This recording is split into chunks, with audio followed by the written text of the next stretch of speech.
Hey everyone, welcome back. Before we get into today's haul, don't forget to like, comment, and subscribe. I'm going to address two things real quick. All these books I picked up at a dollar bin sale at Ray's Comics in Garden Grove, California. Right up the street from Disneyland. I'll put all the information right here on the screen. So pause it, write it down, screenshot it, whatever you want to do. If you're in the Disneyland area, they have an awesome selection of back issues, wall books, and tons of Disney memorabilia. So chances are if you're going to Disneyland, you like Disney stuff, I would go in there and check it out. They got all kinds of cool stuff. Second, this is a two-part video. I got an absolutely insane amount of books for only $50.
Without any further ado, let's get into all the books I picked up. 50 bucks, remember that. So that works out to be about 22 cents a piece or so, right there.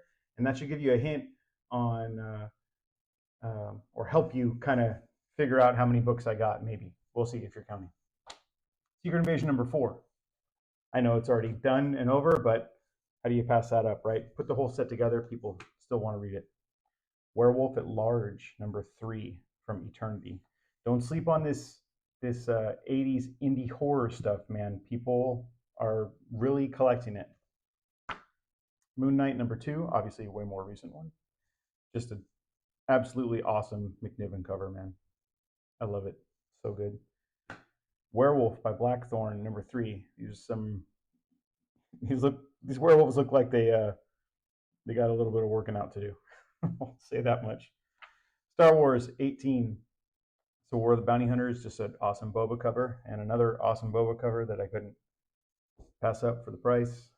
I might even have that one already, I'm not sure. The Southern Squadron, Australia's own super troubleshooters. So I don't know what this is, but I'm kind of excited to read it because, you know, I like the weird stuff. So this is number 1. There's a 4-part miniseries, and this is the US Collector's Edition. So who knows if there was an Australian one? I don't know. Batman from the RIP storyline, 846. King Size Spider-Man Summer Special. Just number 1. I think it might be a one-shot. I don't think that was a wraparound, right? No. Apache Dick. When I was hunting there with my friend Jav, he was like, "Hey Craig, I know you like weird stuff. Here you go." I have number 2 of this, actually. I don't have number 1, so there you go. Now I completed it. And the last of the raw books, at least from this part, for this video, Deadpool Work with the Mouth, number 2. Just fantastic Jaws homage. Now let's get into back and boarded stuff. Superman, classic John Byrne cover.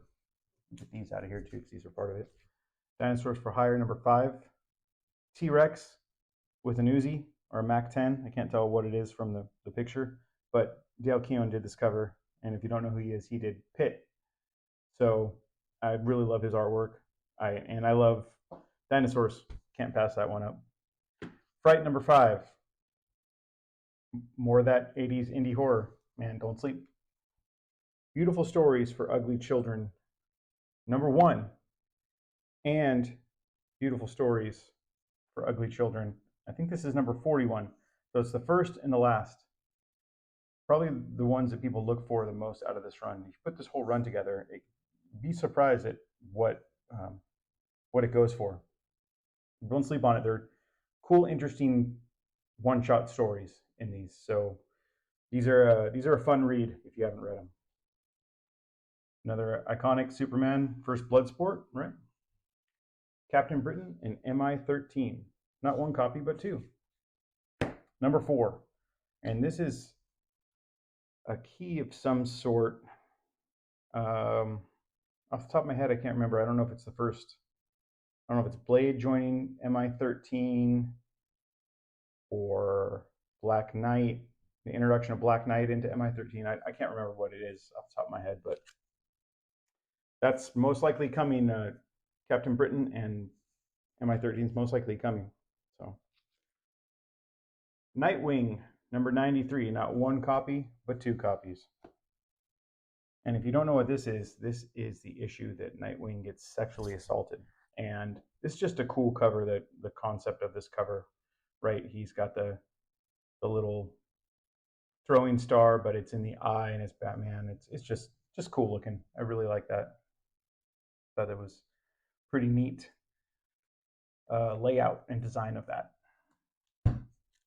I got Justice League Spectacular number 1. It actually goes on this side, and I don't know if the second part, I'm pretty sure I picked up the second part, but this is a combining cover, or adjoining cover, how you want to say, connecting. That's the right word. Wow, why can't I think of that? But Superman's on this side. You can see his cape over here, but it's pretty cool layout on that one as well.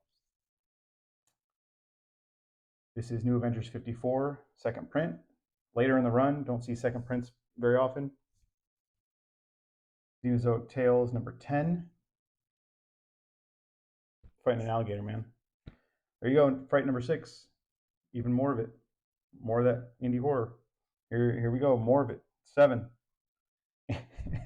And when I pulled this out of the box, it made me laugh so hard because I was just like, man, this gargoyle chick farts light and it makes her float. And I was just made me laugh. It's just such a weird one.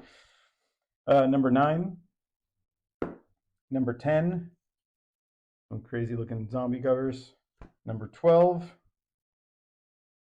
And then here's no more Fright, but you got Puppet Master from Full Moon. I loved these movies when I was a kid.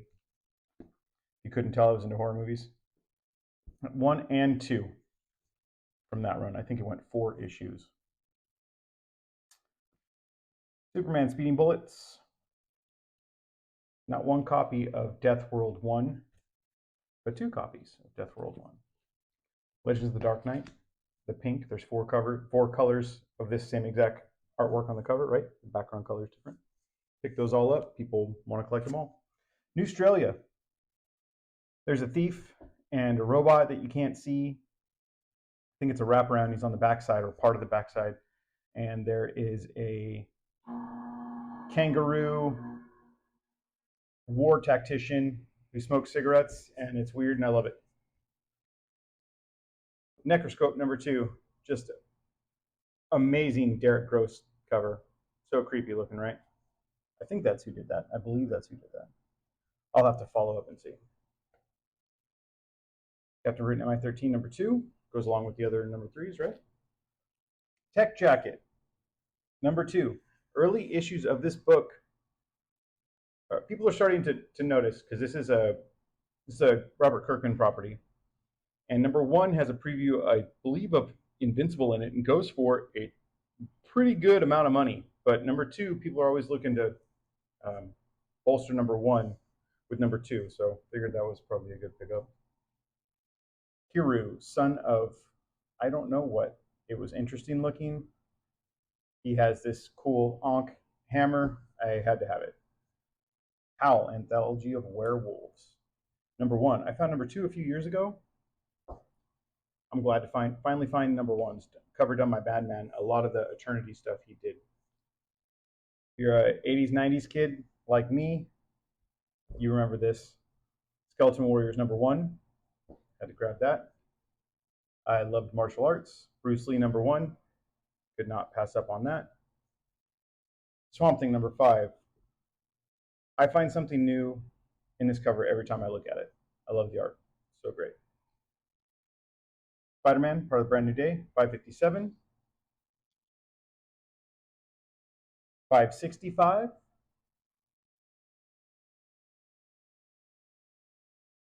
This is Deceased 5, a variant. My daughter collects Harley stuff. She loves Harley Quinn. Had to pick that one up. I missed this when it came out. This is a variant cover for Avengers 58 with Blade fighting Predator. This was like the whole run. There's Predator on like all the covers, but this was the one I wanted the most. This was done by Ian Gist, one of my favorite artists. And I missed it. I was bummed, but I found it for $1, so even better. Or less than $1, I should say. It's less than $1. I keep giving hints at what it is, but we'll find out. Legion of Monsters Morbius. There was a whole run of these with different parts of the Legion of Monsters, and every time I find this book for cheap, I pick it up because it had a pretty low print count. This is like the 3rd or 4th one I found now. Morbius fans are always looking for that one. Mars Attacks number 1. Fantastic cover. Earl Norem, man, he pretty much does no wrong. Everything he does is great. And I had to have this because there was so much pink on it. And besides, it's kind of like a decapitated head. It's an alien with brains out and boobs. Like, what more do you want for a comic book cover, right? X-Force 99, Sinkovich cover. Demon Bear, beautiful. Witch Blood number 1. No idea what this is about. It's a Dazzler homage. I'm going to buy Dazzler stuff. Hard Looks number 1. Early Dark Horse stuff. with the old um, indicia, however you want to say it, when it was down at the bottom on a lot of the early stuff, so I had to get that.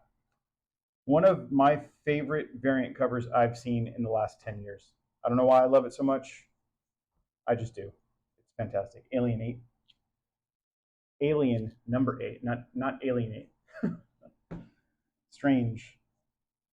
2099 meets Spider-Man 2099. This is Spider-Man 2099 number 33, and it's a newsstand. And 34, and it's a newsstand. Couldn't really pass those up. Last few books of this video, keep it as short as possible.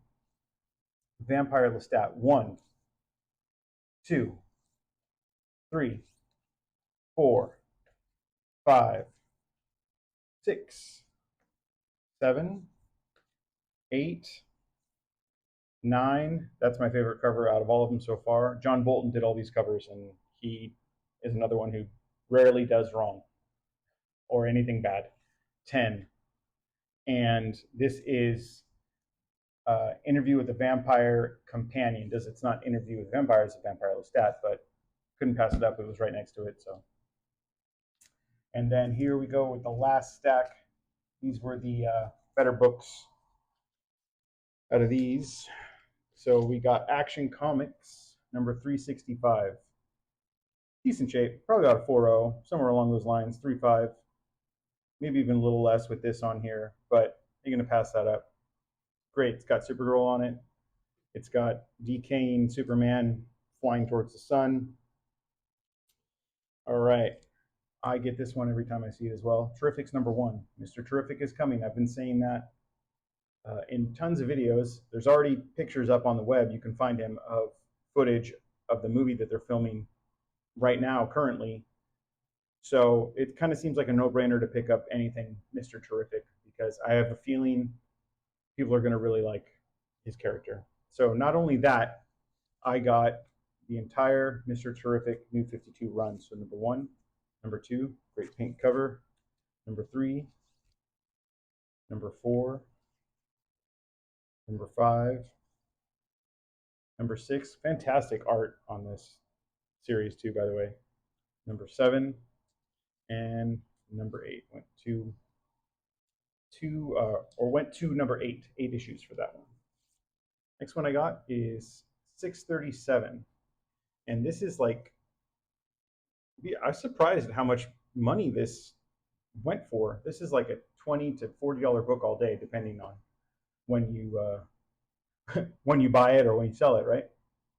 But it's like the death of Tarantula, or the first appearance of the new Tarantula, I believe, and it's like the death of the original Madam Web, and then Julia Carpenter becomes Madam Web again. So this is a key issue in ASM run, so don't sleep on this one. If you see it, I was surprised. I picked it up solely because it was Spider-Man. I didn't even know it had all that key significance. People love Spider-Man, so I was like, oh, it's Spider-Man. And this is probably the greatest book ever made besides the first appearance of Codpiece. This is Batman Superman World's Finest, number 19. But it is the Nick Cage variant. I mean, just bask in all the Nick Cage glory. You can't tell I like Nick Cage. But I just thought it was so cool.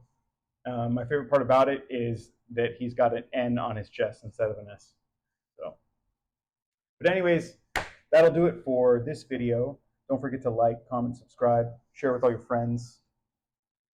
Help promote the channel. I appreciate it. Appreciate all the watches.